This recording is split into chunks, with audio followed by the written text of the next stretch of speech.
I'm Natasha Tracy, and this is Breaking Bipolar at healthyplace.com. So I know some of the things that people think about people with bipolar disorder. Sometimes people think we're abusive. Sometimes people think we're angry. Sometimes people think we're cheaters. And sometimes they think we're downright evil. And I know that people think this because I write 2 blogs on bipolar disorder, and I do hear these kind of disparaging remarks from people who comment.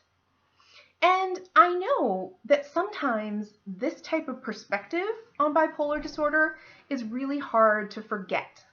And sometimes it's really hard for me to know that just because other people think that about my disorder doesn't mean it has anything to do with me. And so typically what happens is these people have just had a bad experience with someone with bipolar disorder, and then they're generalizing it onto all of us, which is ridiculous and completely unfair.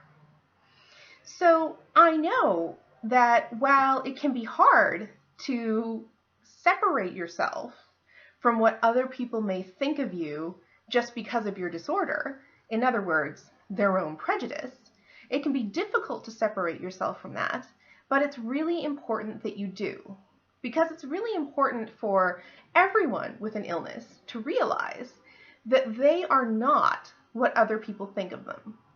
In fact, it doesn't matter what other people think of them because of their disorder. That is just prejudice, and it has nothing to do with who you are as an individual. Just because you have bipolar disorder, who you are is not written. Your fate is not written. How you act is not written. All of that is up to you as an individual. I am not angry. I am not abusive.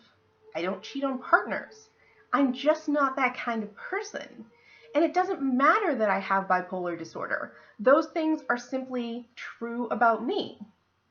So the next time you hear someone making an unfair and global disparaging remark about someone with bipolar or another illness, try to remember that that person is generalizing based on one tiny set of circumstances or a tiny myth that they know.